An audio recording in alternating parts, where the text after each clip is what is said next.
Hi, everyone. Welcome to another episode of the Eczema Podcast. Today, we are going to talk all about how to find the true cause of your flare ups and how to dig in and find that root cause as well. We're also going to talk about how to and get from A to B from where you are now if you are flaring, and how to actually investigate and dig deep into what is causing your flares. And we're going to go right back into birth, and a lot of the digging starts there. So I have two guests on my show today who are going to help you and teach you and show you some of the ways that we can do that and we can do the investigation. So I have both Jen and Justin today. They are both nutritionists on our Eczema Conquerors team. They work with a lot of our clients, and we've seen a lot of healing happen. Just check out some of the testimonies on my Instagram or social media or website, and I really thank them as well because they do a lot of the behind the scenes work with just helping our clients get better. So hopefully today you can learn some of those tips and tricks. You can ask questions because we are live right now. So feel free to pop a question in the comment section if there's anything that you want to ask. But welcome, Jen and Justin, to the show. Hi. Hi, everybody. It's so nice for joining. Yeah, and so nice to have you guys on. I've had both of them on separate occasions in the past, so you can check out some of those past interviews. So both Jen and Justin are certified nutritional practitioners. Jen, in particular, is also an instructor. She teaches nutrition. She's also a certified clinical iridologist, a base allergy therapist, and both of them also do live blood cell analysis in their practice. But they both work a lot with clients worldwide, and so that's our goal, is to specialize and help people who are going through eczema and to help you overcome the flares, and so that you don't have to suffer from them and live with the itch. And so I'm glad that you're here on the show today. Thank you. So, all right, we are going to jump into it. We are going to jump into how to get to the true root cause of what you're going through and those flares. So, where's a good place to start today? Well, we could talk about, the Eczema Conquerors program and, our role and how we go into like an investigation. So that would be a good start. So you could talk about what Eczema Conquerors offers first and foremost. And how you kind of jump them into their healing journey. And then Justin and I can talk about, our role and how we basically augment and supplement your program. Yeah, sure. So for those, we have quite a lot of people on live right now. So basically, we work with people worldwide. We work with them to help get to the root cause of their flares. So whenever people join, we do have our consultations that we offer, and we offer a series of different protocols where you'll get a supplement plan and diet recommendations as well, because they all go hand in hand. But the most important thing is the investigative work that goes behind it, because a lot of times we are digging into the root cause, and there's a methodology to it as well. And I like to call this, I don't know, Jen and Justin, I don't know if you've heard me mention it, but the 360 eczema recovery method to help people get from A to B for where they need to be. And so whenever we help people, they do meet with Jen and Justin, but they also meet with myself, and we work to help you do the digging for you so that you don't have to, and so that it's not as overwhelming. And that's important too. So when people join the Eczema Conquerors program, Abby's modules go through, what's been put on the skin and the diet recommendations and how to clean that up. And that is just as important as what Justin and I do, because if we, see somebody for the first time clinically and they're still on processed food, they're still eating gluten, bad rancid seeds and fats and bad oils, okay, eating out a lot and not alkalizing their body, it makes our work so much more difficult and so much harder. So your program really just sets the stage and sets them up for success. And then what Justin and I do is we take a bio-individualized approach. So we do an intake and we treat every client like a snowflake or a fingerprint. And, we take an individualized approach. And that's why a one size fits all kind of cookie cutter, hey, this ABC helped my eczema, does not work for the majority of the people, right? And so the root cause, the underlying issue, because, an issue on the skin is, I want you to consider this the tip of the iceberg. So, the skin is basically presenting with, hello, the body has a problem. And our job is to kind of put on our scuba suits and go under the water, okay, and take a look at how big is this iceberg underneath the water, okay? What does it look like? What's its shape? What's its... And so using that analogy can really give, Carbon date it. When did it start? Yeah, exactly. The viewers a little bit more of an insight on how, taking this type of approach really does. And this is why your program has such a high success rate in helping people, alleviate their flares, getting to the root of their problem, digging out all the slivers that impede the body's ability to heal.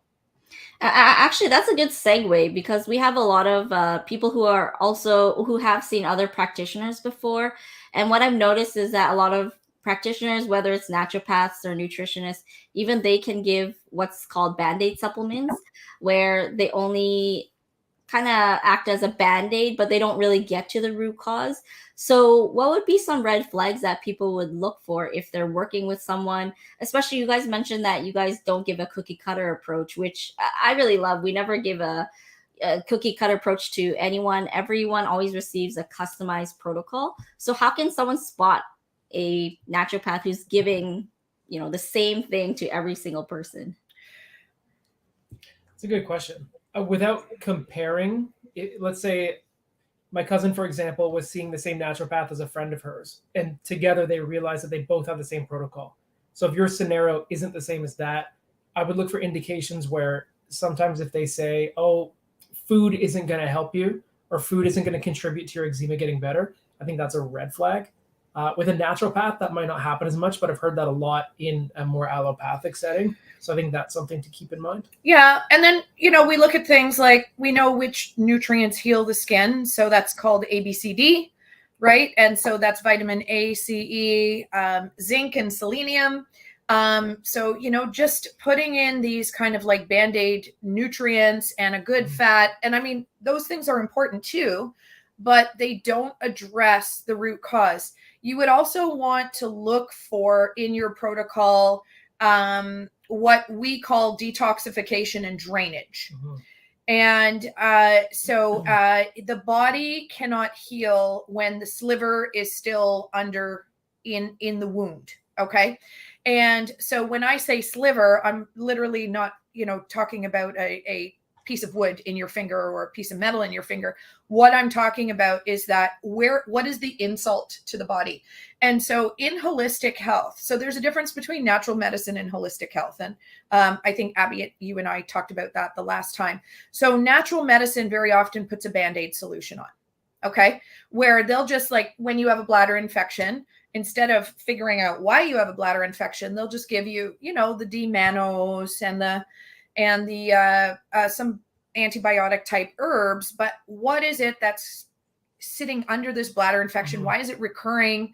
So you can't just, you will need to deal with, the acute, obviously, but it doesn't address like, why is there weakness in the bladder? Why did it hit the bladder? Okay. Was it recurring? Why is it reoccurring? Why does it keep coming back? What's going on? You can't just do that. Whereas a holistic approach looks at everything. So Justin and I, we ask questions on every level, the emotional, the physical, the mental. We go back to a client's, like, almost like he said, carbon dating, where you're going back in time. We want to know how you were born, if you were breastfed, so I've had a client pick up their phone in the middle of the appointment, call their mother and say, did you breastfeed me?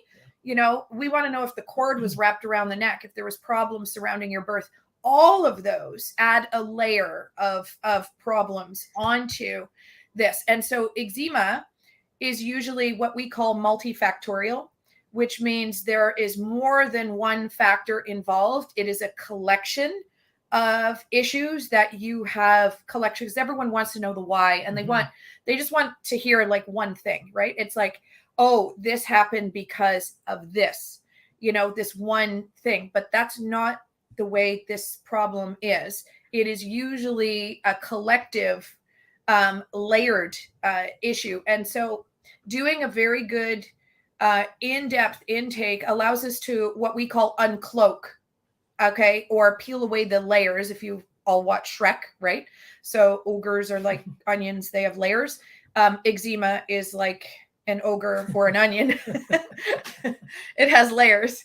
And so what we do is we start peeling back the layers, okay, until we get to the middle of the onion, okay, which is the sweetest part. And it's also the most raw. And so that's basically how we go back in time, like Hansel and Gretel, following the trail of breadcrumbs, okay, so we can go back to what layered on top of this, on top of this, on top of this, okay? I also want to point out just quickly that I know me and Jen, we were talking about this offline a few days ago, but one interesting pattern that we've noticed in a lot of our clients is that they've been breastfed for less than 3 to 6 months. And so there's definitely that component of a lack of breastfeeding, which can also cause a lot of this burden on the body too, because it hasn't developed the way that it should in terms of immunity and the gut microbiome as well. Very important. Very important.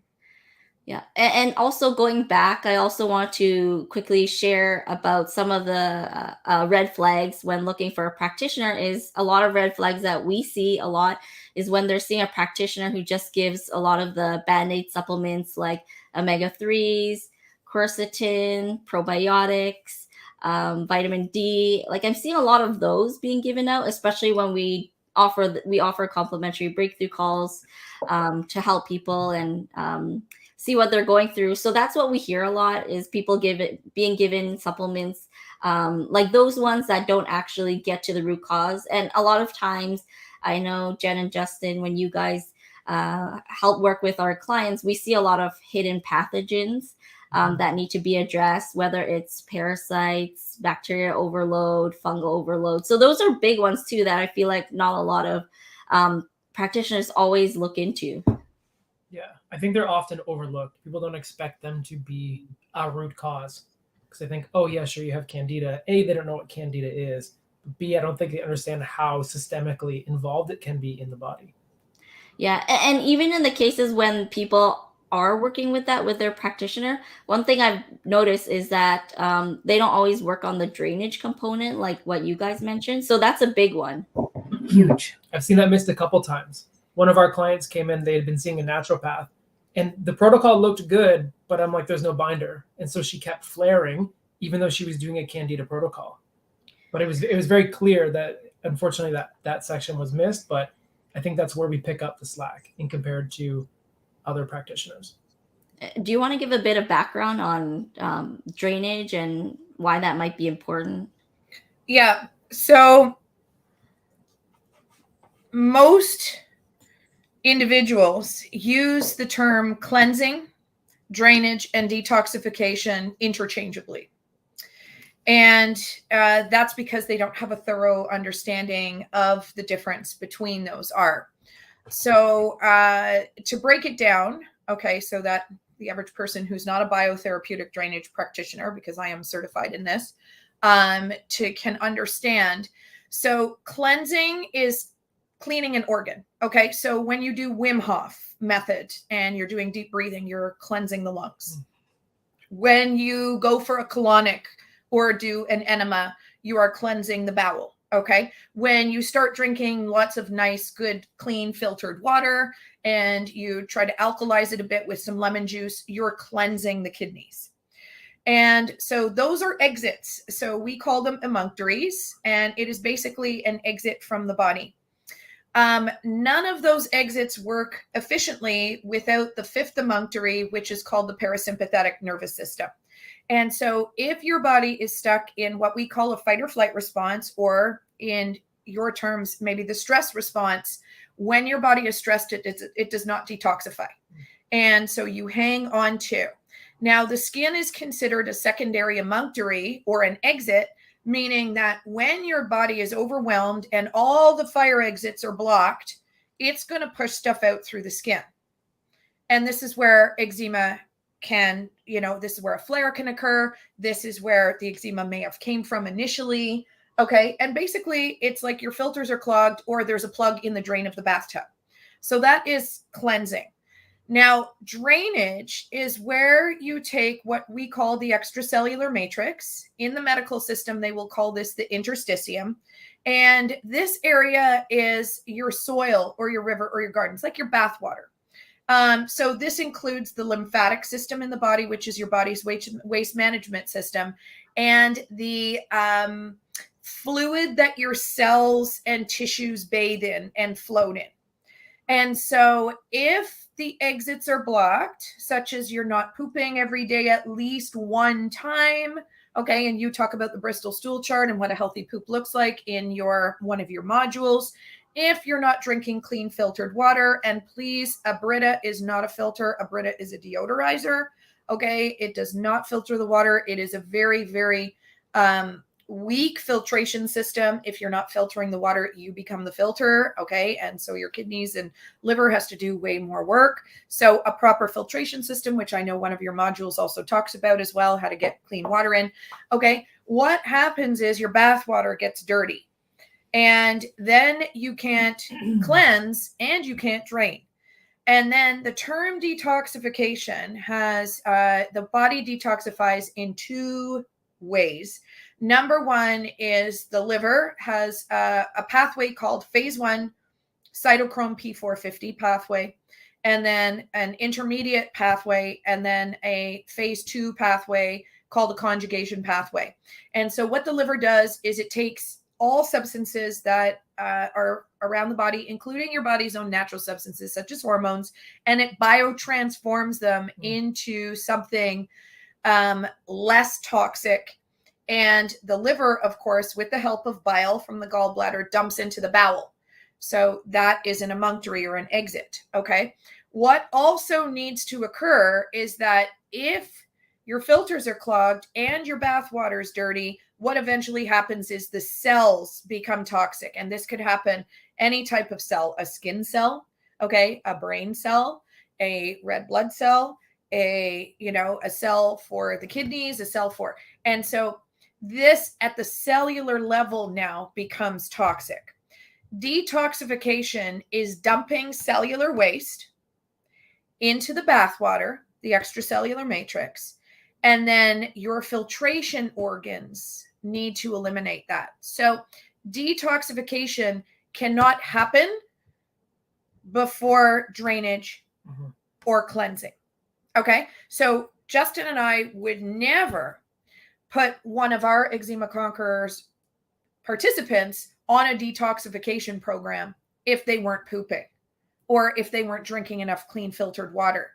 Okay. Because what's going to happen is that third secondary emunctory, the skin, which is the least preferred method of detox or of eliminating from the body, but you're going to flare.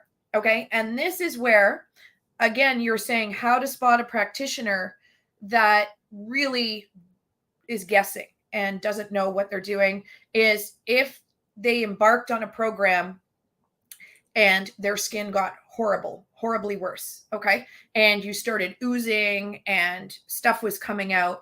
So I will tell you that some of our participants have experienced, because healing is never a straight uphill battle. We have had participants have a relapse. Okay.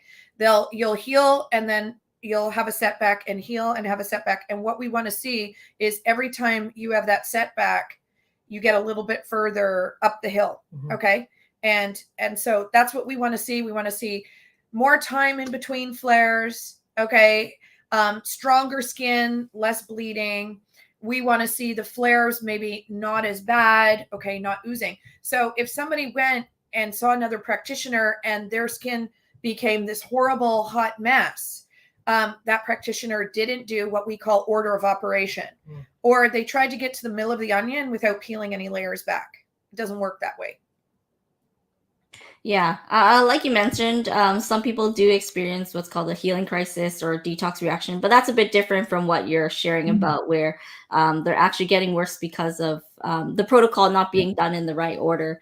So let's say we probably have people listening and they are working with someone. How would they know if their practitioner is giving them any binders or working on their drainage? Do you have examples? Like, for example, homeopathic remedies, like the ones we give? I don't know what naturopaths use. I think some use binders. I mean, I would hope so. Things like bentonite clay. Yeah. Even fiber. Fiber is a binder. Zeolite. Activated charcoal. Chlorella. Yeah. Again, making sure all the exits are open. Right? That is the most important. That is the most important step here to take the burden off the skin. And that is why asthma and eczema go together. Because in traditional Chinese medicine, the lungs are paired with the kidneys, and the skin is considered the third kidney. So again, it has to do with cleansing the elimination organs and making sure that those are open. Thanks for sharing that. Someone says good talk. That is the correlation we see too, actually. The kidneys are often off with eczema. And it seems the eczema is now the toxin being pushed through the skin rather than the elimination pathway of the kidneys. So I was sharing that on my social media, and I got a response that like people were confused about why the kidneys should be supported during the healing process. So do you want to dig a little bit deeper into that? Well, like I said, in traditional Chinese medicine, there's a direct correlation.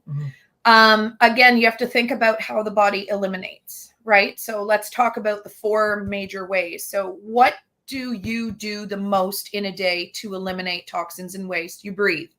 So first elimination organ is lungs, respiration. Okay. Then you drink and you pee. So that is second most often what you should be doing to eliminate. You should be peeing every hour to hour and a half, 2 hours maximum. You should never go longer than that without going to the bathroom. So that is kidneys, and that is urination. Okay. And then the third main way that you eliminate is you should have a good poo at least once a day, of nice, solid, long, hefty poop. If your poop is a bit smaller and shorter, then 2 times a day. And if your poop is even smaller than that, 3 times a day. But that is bowel, and that is now defecation. Okay, so that's the third way. And then the fourth way is the skin via perspiration. So, and this is why a lot of eczema clients or anyone with a skin issue, it does not have to be eczema. And so we're talking now dermatitis, rashes, hives. We're talking about psoriasis, whatever they call your skin issue, the underlying cause is still not determined by that skin issue. And so the last thing, Nicole, lots of pee-pees. Okay. Yeah. Nicole just said, holy crap, I need to pee more. So that was her comment. Exactly. And so then perspiration. So a lot of people who do suffer from skin issues cannot sweat.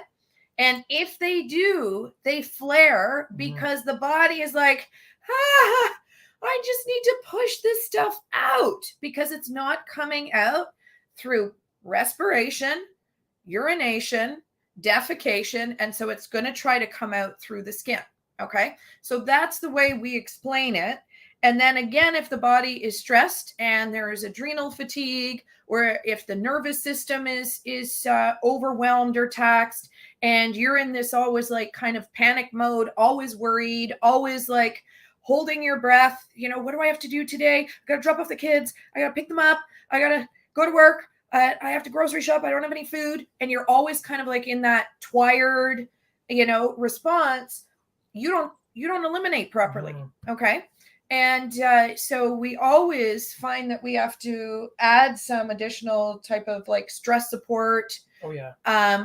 Support the endocrine system, support maybe the vagus nerve, support the fight or flight response, remineralize the body, alkalize. And sometimes that can flip that switch and actually just let somebody start eliminating efficiently. Fatty acids, the nervous system. Yeah.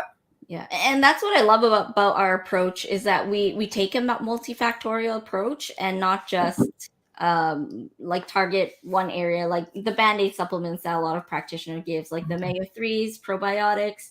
And actually, let me share a quick case study. We give those too. We do, yeah. It's a good start, but it's not enough. Like it doesn't get the job done. Like you said, it needs to be multifactorial. There are so many resources that we have as practitioners that will do the jobs that we need them to do. Yeah. And let me share this quick case study. I know we kind of shared about it last time, Justin, but I think it might be helpful for everyone to see. So this is Katie, who you worked with, and I actually really like that it was multifactorial because you address a lot of things, both of you address a lot of things, not just giving the supplements to help balance things out, but we're getting rid of parasites, helping her gut. And I don't know if there's anything else you want to share. Her diet was very clean and she was extremely consistent. So that's a big thing, is the consistency of sticking with a protocol. Yeah. If you really want it to work, like I'm so impressed by how well her eczema cleared up in the amount of time that it did. Yeah. And I love that also we supported her lymphatic system, adrenals, and the kidneys like you shared about. So she used some Cellcore products and homeopathics as well. So that's how we got to the root of it. And I love that we're supporting different organs and systems in the body rather than just giving Band-Aid supplements. I have someone who asks here, Nadia shares, I personally healed my eczema and TSW through a high fruit diet, so mostly raw food. Also, low fat was key for me to get my liver the change to detox all the steroids that I took. What is your guys' point of view on raw diets? Can I quickly share something here? I actually did something similar after after my postpartum journey. And I went on a very similar raw vegan diet because it was it gave me a lot of relief. But what I personally found was that it wasn't enough to get to the root cause of the issue. And we like to say that diet is a reaction of what's happening rather than the root cause. So you might find that diet can help to a certain extent. But when you're on this type of diet, a lot of people need to stay on forever because it doesn't actually address the root cause. And so when you introduce other foods back in, there's a possibility you might find that you're flaring or that you may flare again. But do you guys have anything to add? We both go, what do we want to say about this? This is kind of that approach of not one scenario works for everybody. So I'm glad it worked for her. But if somebody who was suffering with candidas tried a high fruit diet, it'd be no bueno.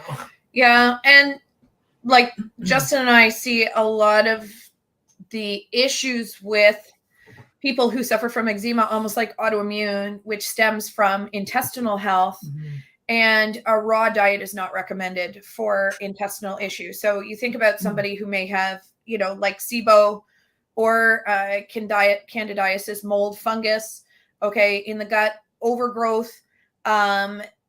We need those good probiotic and the good bacteria to actually digest cellulose, which is plant fiber. And so humans do not make the enzyme cellulase in their bodies anywhere. So this comes from gut bacteria. So this type of diet, again, it worked for Nadia. I hope I said that right. But somebody else could try that again to their detriment, right? So a lot of people who try a raw diet, they are seeing evidence of food in the toilet, undigested. They're seeing like the lettuces and the leafy greens out the back end. And so, they're just not breaking these foods down. So, we look at the diet, and again, given what we need to work on based on their trail of breadcrumbs, we will make the best recommendation for that person based on what we need to do. So we have recommended an alkaline diet, right? For some, when we're detoxing heavy metals, because the alkaline diet supports the kidneys. We often recommend a higher fat diet. Okay. Almost vegetarian keto. Yeah. Like a ketotarian type of diet. Sometimes carnivore. I've recommended carnivore to people. Yeah. Justin has recommended carnivore. I'm not as well versed in the carnivore diet. I recommend the autoimmune paleo, which I know can be very limiting. Okay. And sometimes we'll even tell people, go to somebody who tests food sensitivities because your diet's clean. However, okay, there's something in there that we feel that you're reacting to. So sometimes we go grain-free. And again, it just depends on what area of the body we need to work on during that particular protocol. And then we'll, as they heal, as they get better, as their symptoms improve, we'll say, okay, you can modify that paleo diet now to include like a bit of lentils, some wild rice, some quinoa, because, it can be very restrictive in the beginning. Yeah, and actually, I wanted to touch upon this as well with this type of diet is only relying on diet alone. I feel like it also doesn't get to the root cause, because we see a lot of cases where, like you mentioned, there's mold, there's heavy metal overload, there's fungal issues, and a lot of times diet alone can't kill and get rid of those pathogens. And so I really think that when I tried this type of diet, it only got me to a certain point, because we found a lot of fungal issues, a lot of overgrowth of bacteria. So we noticed that with a lot of our clients too, is that usually food alone can't get rid of those parasites or pathogens. It's good for mineralization. Like when I look at this diet, it looks like she just remineralized her body. That's what I get through the high fruit, the raw. But bone broth could do that too. Bone broth does that too. Yeah. Yeah. So again, we're not knocking what this gal did. And, but I will tell you that a vegan diet, and especially like a vegan raw diet, is a catabolic diet. So catabolic means breakdown. Okay. And so this obviously worked in her situation. It's very good, but somebody might try this and their skin goes bananas again. Okay. Because when you put that many antioxidants and that many nutrients and that much fiber and stuff like that, you can actually start the detoxification method in the body, and you're the person maybe not draining or maybe not eliminating. And so you can't always be in a catabolic state. How do you heal if you're not rebuilding? And so rebuilding, the opposite of catabolic is anabolic. Okay. And so this is what sports and fitness buffs do. They break down, and then right when you tear a muscle, because you're doing repetition, and then they don't do arms every single time they work out. They have to wait 3 days for the actual muscle to repair and heal and build and get more bulkier. And then they'll go do an arms 3 days later, right? So the next time they work out, the next day, they'll do a leg day. They'll do a glute day, and you can always do abs. Okay. And so that is an example of like catabolic versus anabolic, right? So when you're building a muscle, you're ripping it, you're tearing it. And then when you want to bulk up, you have to give it time to heal. And so this is an example of a catabolic diet, which is breakdown. Eventually, this diet will stop working. And eventually the eczema will come back, because you haven't rebuilt healthy skin underneath, because you're always in this breakdown response. Okay. I think that's what happened to myself when I tried it. And specifically, I actually think that's what happened to you too. Yeah, I tried the medical medium diet, and it was very low fat. I actually started losing my memory because I was eating some fat, just just a little bit. I felt like I was losing my memory. And I remember, Jen, you told me that I was actually in systemic inflammation. I'm sorry. I love you, Abby. When you looked when you looked at my internally at my blood. So this is trying to help you. Yeah, I was having a really hard time back then. So I think this is similar to juice cleanses and water fasts with how it works for some people, but with other people, if their drainage pathways and elimination channels aren't open, it can actually cause more of a flare. Yes. And actually that happened to my bestie. So my bestie had eczema many, many years ago. We changed her diet and she peeled, and she had like healthy skin underneath. So she eliminated dairy, introduced more antioxidants like fruits and vegetables, fiber, and her skin was healthy. And then she bought a juicer. And I was like, I even said to her, I said, I don't think that's a good idea. I wouldn't do that if I were you. So she has a very, very long toxic health history. Okay. So the long and short of it is she had to undergo chemotherapy for many, many years when she was young. And I was not convinced that that was out of her body at that point. So she went and bought a juicer. I advised against it. And, she gets this like funky omega-3 twin gear, blah, blah, blah. And she starts juicing. And her skin exploded. And it was the worst eczema, like bad, bad, bad. And I did not want to say I told you so, because best friends don't do that. Sometimes they do. Sometimes they do. Well, I tried to warn her up front, but anyway. So, then again, we had to open the doors, put her on drainage, try to open those emunctories, the exits, and start cleaning. So basically she, pardon the French, but she opened a can of, or, the swear word, but she opened a can of whoop ass. And so her cells were toxic from her past history, and the juicing just pushed it all out at once. So that's like, we often see that where you open Pandora's box and you unleash all the evils onto the body without supporting, the elimination and all of that. Yeah, thank you. And Nadia says, thank you for the long, clear answer. I'm glad that we helped. That's why it's complicated, because things aren't just a clear answer. Yeah. We don't try to complicate things. Yeah.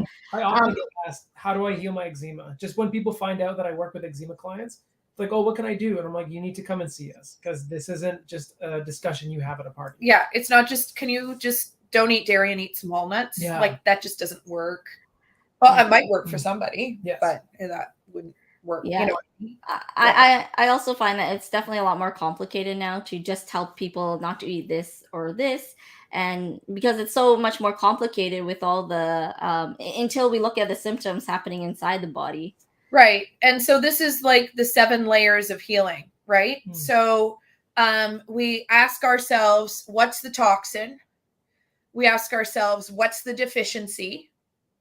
We ask ourselves, what is the interference? Okay. And we ask ourselves, what is the infection? So again, like part of your story was, Abby, was that there was a long-standing dental infection that had gone untreated for a very long time. Right. And so when you went and had your tooth all mucked with, you went into a flare. Right? Because your body was like, hey, yeah, there's an infection in there. We forgot about that. It's been sitting there. It's been affecting our immune system, blah, blah, blah. So we call this the compass of health, where, there's those 4 quadrants. Every client, we ask those 4 questions, and the deficiency could be a vitamin. It could be a mineral. It could be or something in the diet. Okay. Like we see a lot of people doing like high carb, not enough fat, or poor fats, very bad fat, not enough protein. Okay. Lots of carb, like oatmeal, and then something for lunch that's carby, and then something for dinner, but they'll add a protein in it. It's like, wait, you just ate carbohydrates all day long. So what is the deficiency? So we look at all aspects of the person, again, from a holistic approach, and the deficiency could be, they're not relaxing. it doesn't have to be a nutrient or a diet. It could be a lack of fun in your life, a lack of, shush. Sorry, my phone's ringing. Shush. It could be a lack of calm and quiet, and meditation could be a lack of sleep. So, we look at all those, and again, we take a holistic approach. We look at everything. So that's why, when you are doing an intake for Eczema Conquerors for Justin and I, it's like 5 pages, 6 pages. Yeah. And then we dig. And, some people fill it out very sparsely. And again, when we're doing the one-on-one Zoom call, we're going through that intake and we're finding the holes. What didn't you tell us? Call your mom. Were you breastfed? How much toxic onslaught is in your body? How many amalgams and silver is in your mouth? And how many vaccinations have you had in your lifetime? Right? What organs are you missing? What organs are you missing? Exactly. What surgeries, what injuries, what dental, everything. We ask everything. We want to know the down and dirty about you. Right. So we were Justin's here today. And so we're working on eczema protocols. And so, we just looked at a client and we were like, what's up with her teeth? And, that she doesn't have, did she have amalgam fillings? Were they replaced, removed? Maybe that jogged her eczema and started things. Lots of different things we look at. Yeah, thanks so much for sharing. I actually have a bunch of questions that came in, which I will get to soon. But I also want to mention that if any of you are watching right now, because quite a few of you are live, if you're interested in booking a complimentary eczema breakthrough call with someone on my team, you're welcome to book one. The link is in the description or comments, or you can head to eczemaconquerors.com, and in the menu bar, you can book a complimentary breakthrough call. And basically, someone on my team will be able to give you some guidance on what's missing in your current healing plan and what you can add on. And also, they'll share 3 pillars that will actually help you on your healing journey. And so hopefully that can help you, because we do want to serve and support you. And we've been there before. We know how hard it is.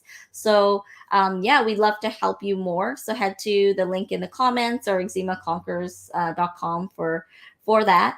But I love that you're sharing about how symptoms can be related to different things in the body. Well, sometimes we see heavy metals, and I just read a research paper that showed that heavy metals can be passed down to 3 generations through the grandchildren. That's why we want to know about your parents and how you were born. Yes. Yeah. And it's scary to think about that. Yes. And the emotional aspect is generational. And, so when people say it's hereditary, it's not always genetic. It could be there is an emotion or some type of we look at all of that. Yeah. I really appreciate that, we look at things like trauma as well, medications, surgery, all the way back to how they're born, the water that you drink with and shower with, because we ask people about their tattoos. How many tattoos? I've got 5. How many piercings? We want to know all of it, right? Yeah. Yeah. And the more that we know, the more that we can help you as well. Because if there's dental issues, there's research papers on how dental issues are tied to skin issues and skin flare-ups too, which I did a whole podcast about. I think one of the things you do best is give people hope that when they come to us, they're usually exhausted by a different system. And when we give them the perspective that, hey, there are all of these alternative angles that you have never looked at that are contributing to the current state of your body, it opens up a new world for them. Yeah. And then we often hear, well, I've tried everything. Yeah. And we're like, no, you haven't. You haven't even You have not tried everything. You've tried what you think you needed to try, right? But you haven't tried everything. So let's talk about when someone looks at, I know a lot of people are wondering here, let's say you looked at my intake form and you see my symptoms. How do you know what body symptoms to support? How do you know if you have to support lymphatic system, adrenals, just as an example, because I know it will be different for everyone. So there's 2 questionnaires to fill out for an intake with either Justin or I. One of them is called the NutriBody Symptomatology Questionnaire. And there is 65 categories in the NutriBody, 65 categories. And each category is a different organ system, toxicity imbalance in the body. This could be a nutrient, okay, a vitamin, a mineral.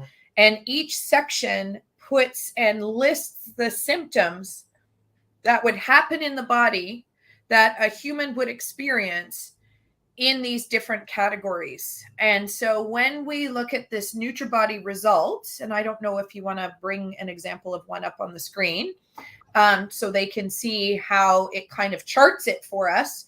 It gives us an idea of this person maybe doesn't have enough stomach acid. This person maybe have indications of mercury or aluminum. This person is experiencing parasites. So we take the NutriBody results, and then we pair it with our intake. And the intake gives a little bit more specific direction as well. And we usually are able to, based on those two results, okay, are able to bring us to the trail of breadcrumbs that we need to come to find the house in the forest, right? So I'm going to be very raw and vulnerable and share my personal results. That's okay. You could have shared mine. It doesn't matter. Right? This is from a few years ago. So you should redo it. Yeah, I should redo it. This is from a few years ago, right after my postpartum flare. And there were times where I would, it was just a really, really bad time. I was 95% covered in rashes, but you can see some of the results. And Jen, I'll let you share more. Right. So the symptomatology questionnaire, when Abby filled this out, the scoring and it goes into a program that brings the score and brings this chart. So anything that's in red actually shows us that this is indicating that the symptoms are indicating there's an imbalance here. Okay, so red is not too much essential fatty acids. It's considered an essential fatty acid deficiency. Now, this could be a gallbladder issue or it could be a dietary issue, right? So we have to look at that. That's where our intake comes in. It's showing a deficiency in sulfur and 2 amino acids, phenylalanine and tryptophan, okay, which can be and I think this is when you were doing that vegan, the raw diet, which we know that tryptophan and phenylalanine are limiting amino acids, which means they're not very high in a vegetarian type of diet. Okay. So that's probably where those came in. And, I probably told you to start eating more protein. We worked on digestion and things like that.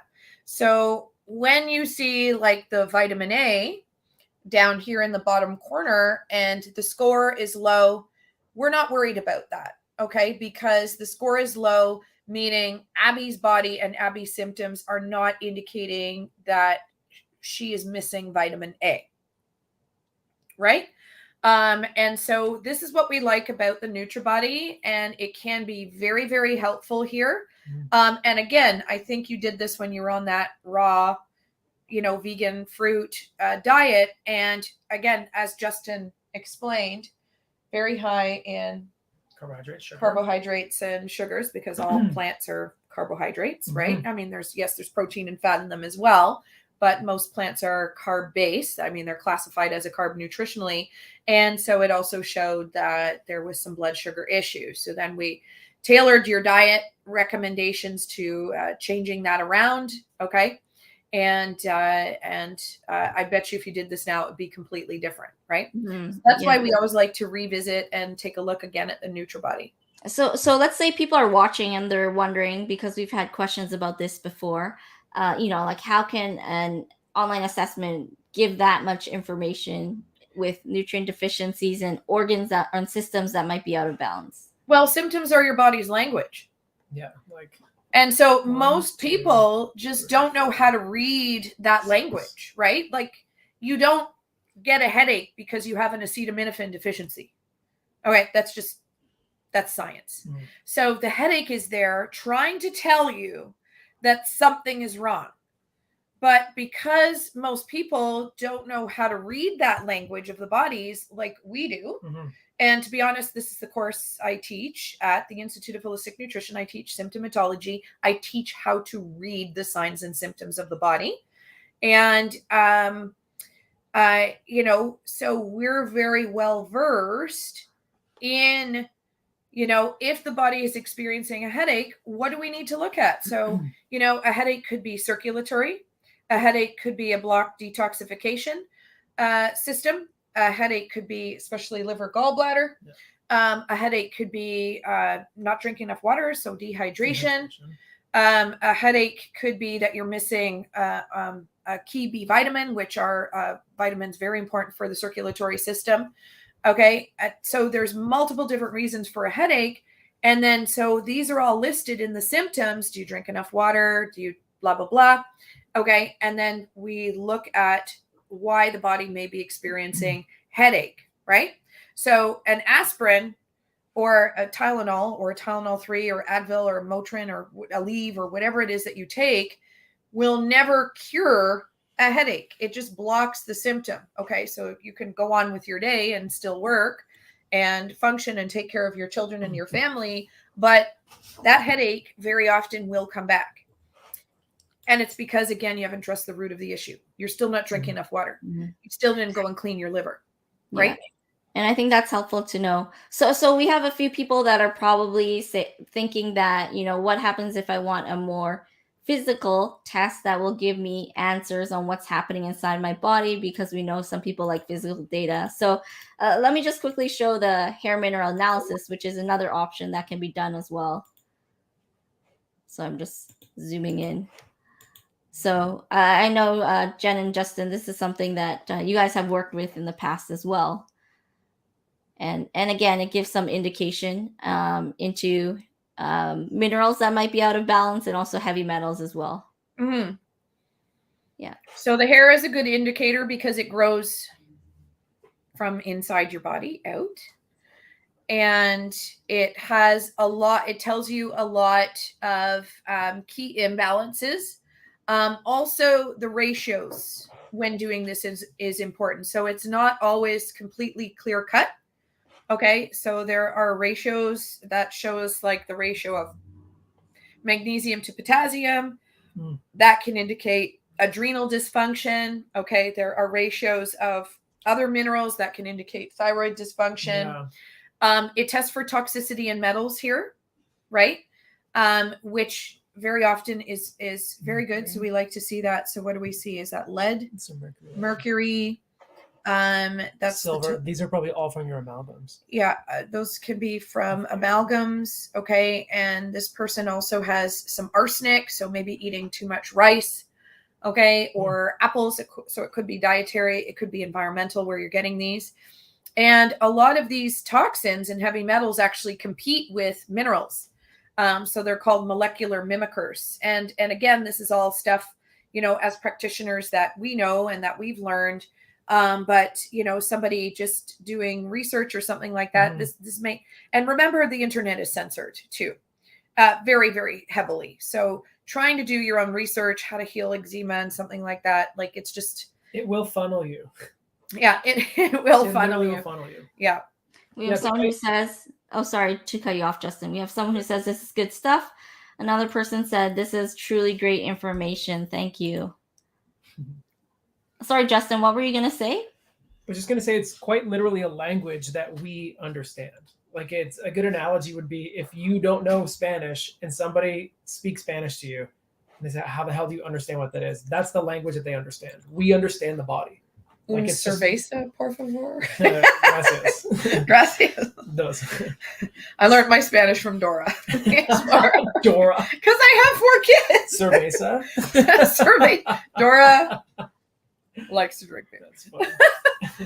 I should also mention that Jen's daughter actually had eczema, and I think she was on 10 different medications, if I'm right. So. And pharmaceuticals, life-threatening asthma, pertussis that went undiagnosed. She had VAIDS, which is a vaccine-acquired immune deficiency.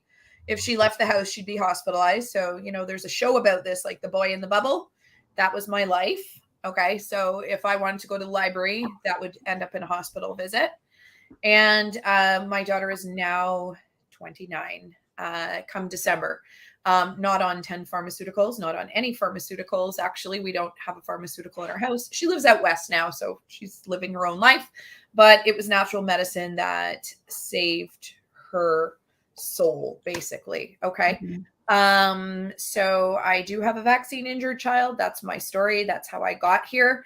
And I have been on a mission since then. So that was in 1995.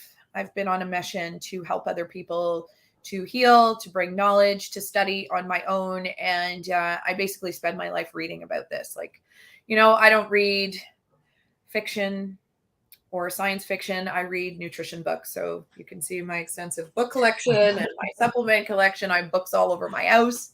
They're always coming in from Amazon. What can I look at, read, acquire, and fit in my brain?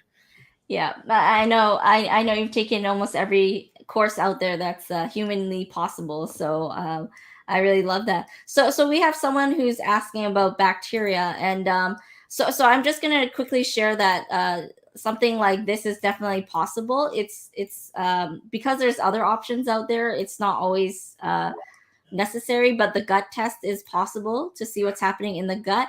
But because Jen and Justin on my team can get a lot of clues into the symptomology, the symptoms that you're experiencing, to connect with what organs, what systems are out of balance, the hair mineral analysis, or even the online assessment that I showed earlier, that's also an option. And William says, yeah, these three people have helped me a lot. Hi, William.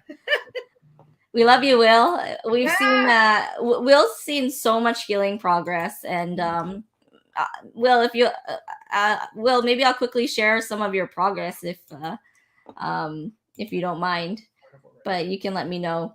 But yeah, we've seen a lot of healing progress. So it's a lot of work behind the scenes.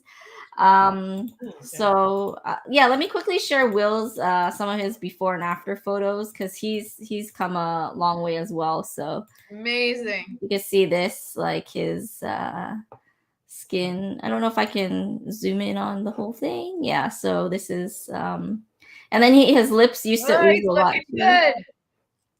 Yeah, so really happy to hear that. And yeah, I know Will mentioned at first he was flaring for 4 months straight, but then he took a turn, and then his skin healed so much more. So it's really nice to see. We have someone who says, can bacteria like Serratia marcescens in the body cause eczema? Any infection. And again, an infection, these bugs, and it does not matter the name of it, like, it does not matter. They give off what's called biotoxins. And these bugs, so it could be bacteria, it could be mycoplasma, it could be amoeba, it could be any type of parasite. They eat, drink, sleep, and poop in your body, just like a human needs to do to live. And so they rob your body of nutrition, okay, like iron and magnesium and B vitamins, and they'll take your food and steal that. They poop, so that biotoxin actually causes, again, this Pandora's box of toxicity and overload, and they live. So these bacteria can inhabit different places of the body. So as an example, I was working with a client today, first thing this morning, that she's in her 30s now. She had her tonsils out when she was 18, and she thinks the problem's gone. Well, guess what? Here's your tonsils. Here's your thyroid. What'd she come to me for? She came to me for a chronic thyroid problem now. Okay, so she has an autoimmune of the thyroid. That bacteria, when you treat it with antibiotics and you treat it with natural, conventional, petrochemical-based medicines, it drives it deeper into the body. And I'm not saying anything bad about antibiotics, because they have saved lives, okay? And there's always a time and a place, but they also don't, it's not the whole picture. And so there could be staph or strep or residual infection left in those tonsils that they just went in and scraped and sent her on her merry way and said, here you go. And another infection of sorts. And so what happened was she actually got COVID in June, and the COVID lit up the old infection that has now been lying latent, and it's caused this thyroid problem. So this is the type of stuff we see where, can the bacteria cause the eczema? The short answer is yes. But can the effects of the bacteria affect an organ or a system or something like that that can contribute or also cause the eczema? The short answer is yes. Right? So and just to add to that, a lot of times when we do see the gut test, pretty much almost like 100% of the time, I would say that we see some sort of overgrowth of bacteria in the body. And that's also tied into other issues that we see a lot. So this is just another example of what we can see in the body when there is overgrowth of bacteria. Yeah. So we also have Stephanie, who asks, could food sensitivity or food intolerances be reversed with the right protocol? Yes. Hi, Stephanie. Absolutely. So a lot of times what we're experiencing is leaky gut. And this comes back to us not being breastfed or having the right, the right inoculation from a colostrum. And so, for example, a colostrum is sealing the intestinal lining as we're growing. We're all born with leaky gut, and sometimes we end up getting it or never getting rid of it, or we're eating too much gluten and we're just getting exposure to glyphosate, stuff like that. It's ruining the intestinal lining, and then we have an impaired ability to regenerate that lining. So that's where food intolerances come from, and a lot of times autoimmune is triggered by food intolerances because the gut is leaking into the body and the immune system's attacking it. So yeah, also overexposure to the same food. Yeah. So if you look at kind of like the standard North American diet, it's wheat in all different forms. Like a bagel is wheat and pasta is wheat. And then you have a sandwich at lunch and that's wheat. And then you have some crackers for a snack and that's wheat. You're going to develop a wheat intolerance. And it doesn't necessarily have to be wheat. If you eat blueberries every day, you actually will develop an intolerance to blueberries, even though they're healthy and they're a superfood and they're organic and blah, blah, blah. So a rotational diet is very important. Eating a rainbow of foods, okay, not being on, and a lot of eczema clients get stuck on that, where they just don't know what to eat. And so they know that oatmeal doesn't cause a flare, right? But egg does. So they get stuck on eating oatmeal every day. Well, after 3 months of doing that, you now have developed a sensitivity to oatmeal. And then oatmeal is now going to contribute to your flare eventually. So it's very, very important to find the foods that work for you. And again, this is that unique snowflake fingerprint type of, recommendation. The food should be anti-inflammatory. The food should be whole, okay, not egg white. Eat the whole egg or don't eat egg at all, right? And so you don't want to fractionate your foods, okay? You don't want skim milk. You want whole milk, okay? And you actually can work on healing the gut. Doing an elimination diet will actually reverse that sensitivity, and you'll be able to eat that food. Yeah. For my personal journey, I shared earlier that I was vegan for a while and raw vegan as well, because that's all I could eat without flaring. But now I can go back to eating foods again, like meat, like certain oils and fats that I couldn't eat before because I used to flare to dairy, gluten, meat, all of it. Like avocados. But I'm just glad that now things are reversed and I can eat those foods. So I'm definitely very happy about that. And I know a lot of clients ask the same thing, like, can this be reversed? But we've seen a lot of clients go back to eating foods they couldn't eat before. Yeah. And one more thing I just thought of that can be a red flag in a practitioner is if they get you to do a food sensitivity test right away. at the beginning, because a lot of times we don't turn to that first because the diet is a reaction and not a root cause. It's usually more at the end. If someone really needs to do it, then they'll do it. But we like to tackle the other issues in the body that that we need to support, like a dream. I also find that a lot of the time, the client now is past the point of no return, meaning that they may have been raised on a really crappy diet, and now they're eating a really eat clean diet, but the biological effects and the changes that happen within the body of being on that diet for so long are now so deep seated that just changing your diet is just not enough anymore. Okay. So that diet, again, you know, it caused a leaky gut picture. It caused yeast. It affected the liver. It was so processed, you know, the body is really depleted. Your bank account is now in debt. And this is your nutritional bank account we're talking about. This is not your actual financial bank account. Okay. And it's so in debt and in the red that diet alone is not going to fix this. Okay. Because you're for like 20 years, you know, your family just didn't know that what to feed you, you know, and listen, I'm guilty. I begged my parents for zoodles and pizza pops and those craft singles. Like I was brought up on that. Okay. And it took many, many years of diet changes to actually reverse the detrimental effects of being on Kool-Aid growing up. You know what I mean?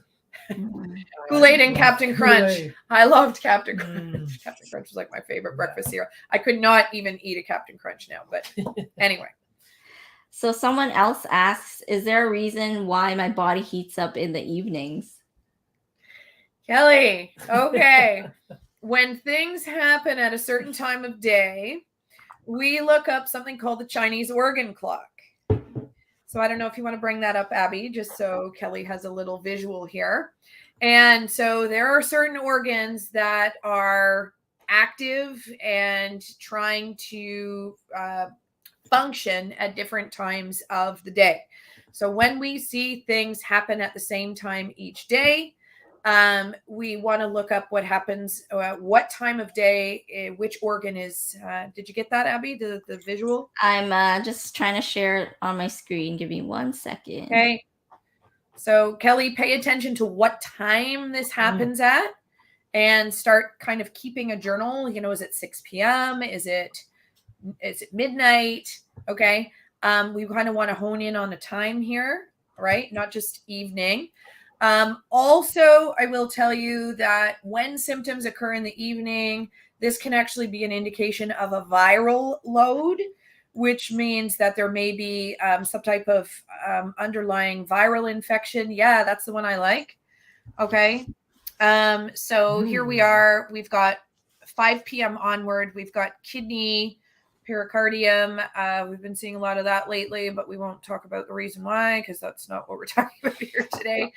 So you've heard of pericarditis. I'll have you take a look at that.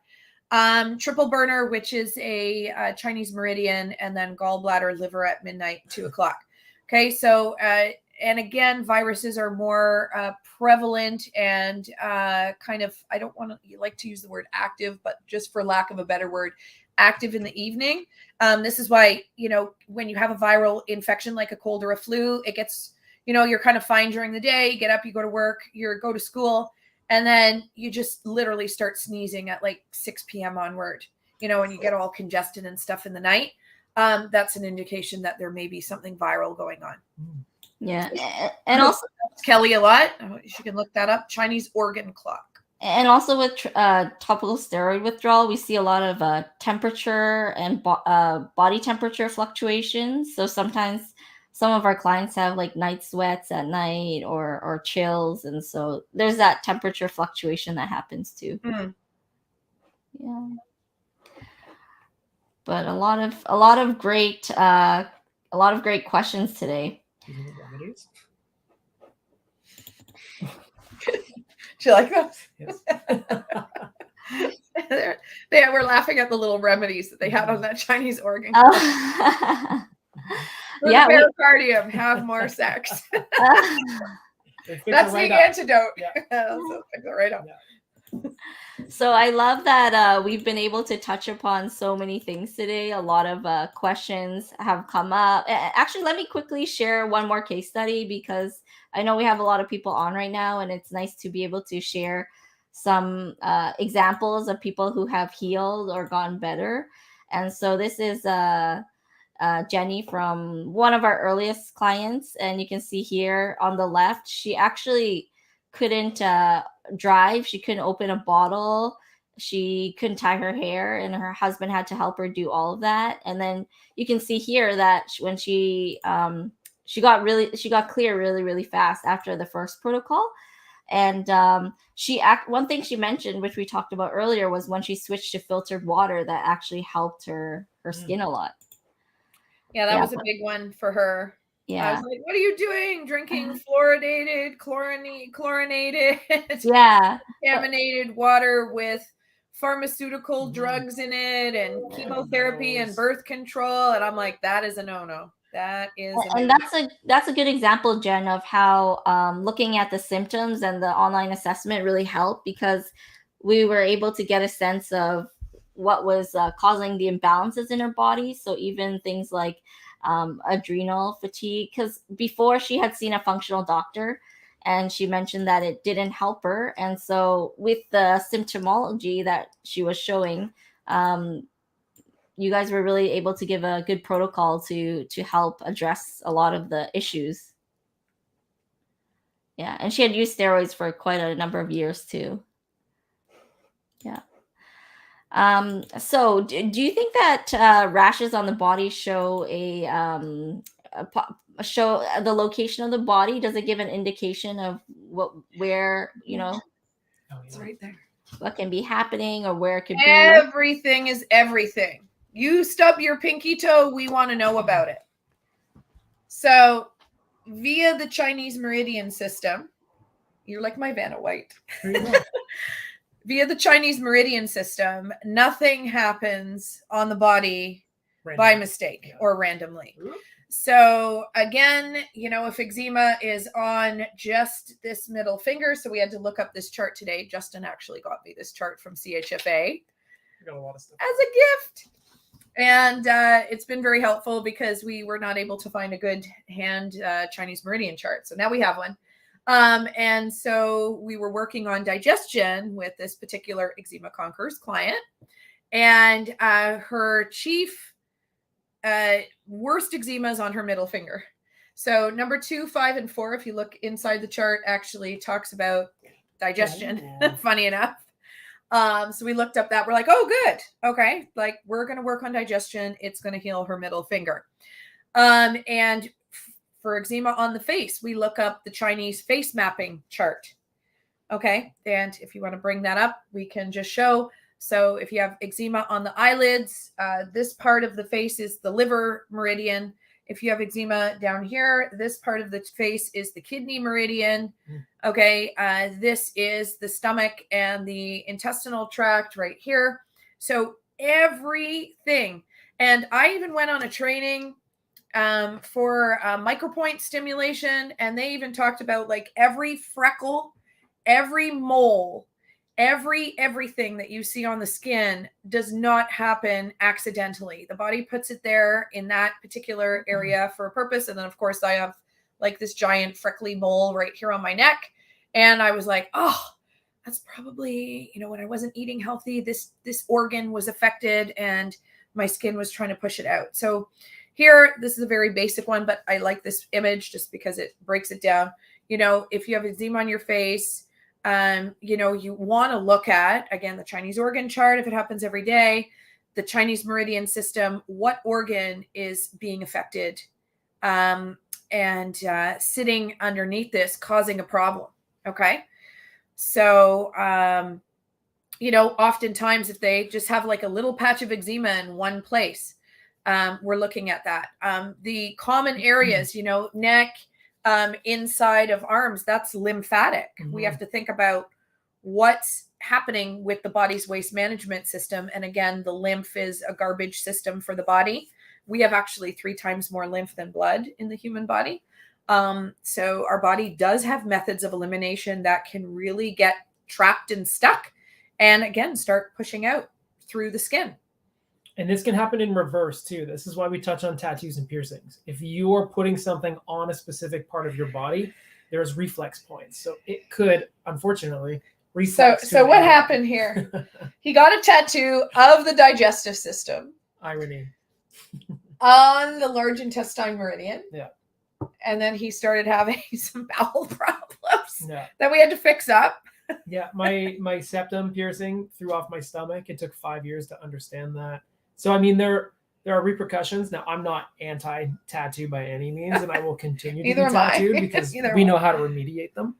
But there's the things we want to know. We want to know. Concussions. If you got hit in the face with a baseball, it's probably thrown off your entire endocrine system since you were 2. If you've knocked out your front teeth, that's an issue. So this is how it can work in reverse. If things are showing up in that area, you can damage the insides by external damage as well.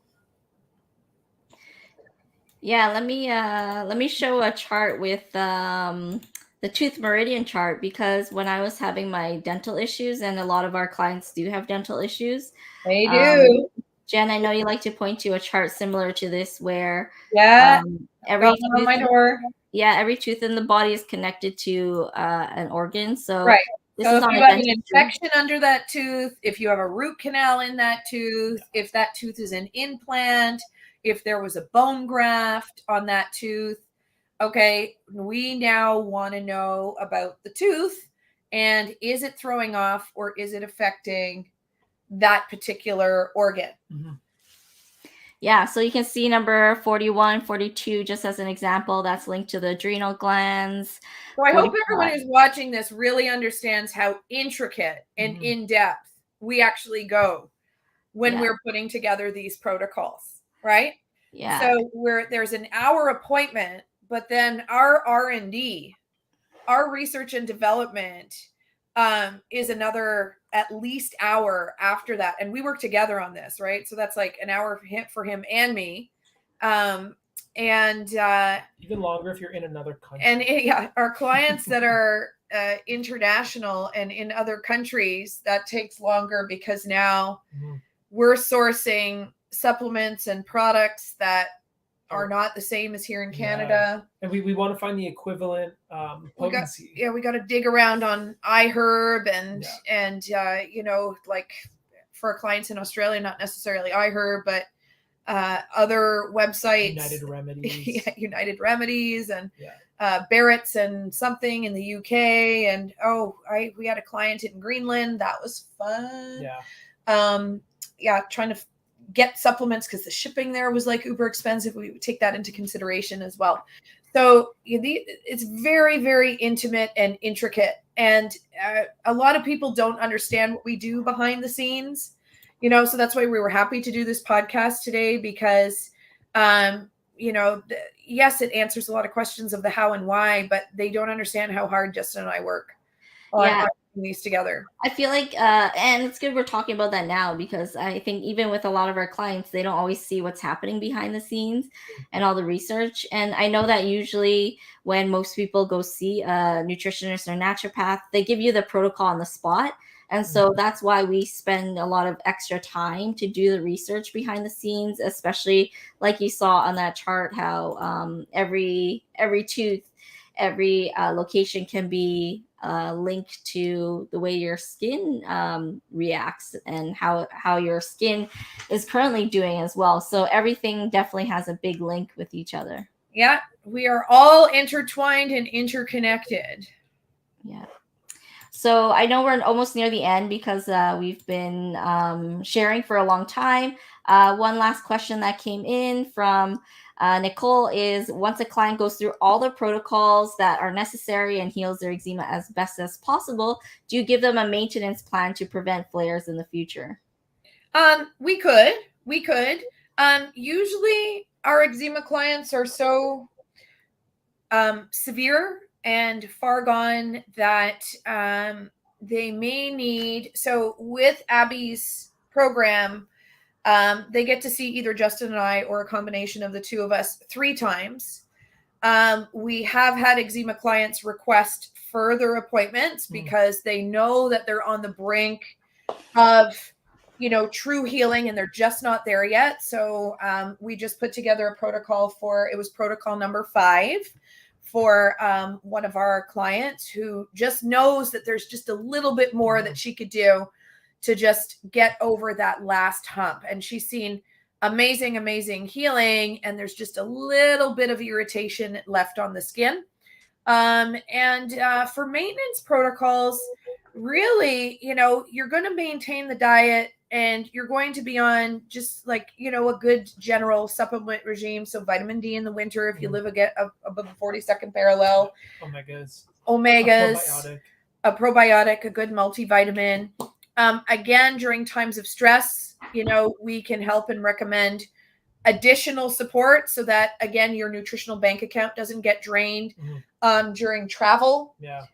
We've given clients travel protocols because a lot of people will pick up infections in other countries that their bodies are not normally inhabiting and used to. So we'll give like travel protocols. So for pregnancy, again, a lot of nutritional deficiencies happen during pregnancy because you've got that little spongy peanut growing and robbing the woman's body of nutrients. So we'll put you on a protocol to support pregnancy and birth and to try to remain as healthy as possible during that time. So again, what does a maintenance protocol look like? That's different for everybody. Mm-hmm. So I just want to end by saying that I love this team so much. And, I really believe that we've had really great success because of all the digging and investigative work that you guys do. And I'm very thankful for you guys. If anyone is interested in learning more about our program, you're welcome to book a complimentary eczema breakthrough call. Either in the link in the comments, you'll find it there, or head to Conquer Your Eczema /results, and you can book something there. I love how Jen, your dog, is showing up right now. Ruby was on my lap the whole time. This is Justin and Jen and Ruby. I love Sometimes that. Justin brings his dog too. Sometimes. That's so great. Whenever we come over, we love seeing your dog, and so do my kids. I know. Yeah, Ruby gets fed when Abby comes over. Yes, that's so true. So true. So you can book a complimentary eczema breakthrough call at eczemaconquerors.com.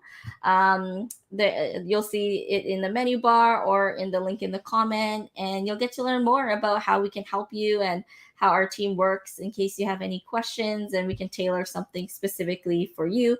I also just started offering supplement evaluations in case you want a second opinion on if your supplements are right, or if there's anything missing or that you can improve on, or if it is actually a Band-Aid supplement that you're being given. So you can check that out at eczemaconquerors.com under the Work With Me section. So any last words you want to say before we hop off today? No, we had fun. Yeah. No, we had fun. Good. I enjoy it. Yeah, I love having you guys on. It's always a blast. Thank you. Yeah, we have protocols to put together now. Well, we all have a busy day ahead of us. Yep. Yeah, so thank you so much, everyone, for attending. We had a lot of people show up, and really appreciate each one of you. Remember that you can always reach out to us after. You can head to eczemaconquerors.com or reach out to us on social media. Or you can book a free complimentary breakthrough call where we can share more about how we can work together and help you conquer your flares and get rid of any stubborn rashes that you're experiencing. And thanks again for tuning in. Thank you, Jen and Justin, for being here today. Bye, Yeah, Abby. thank you. Bye.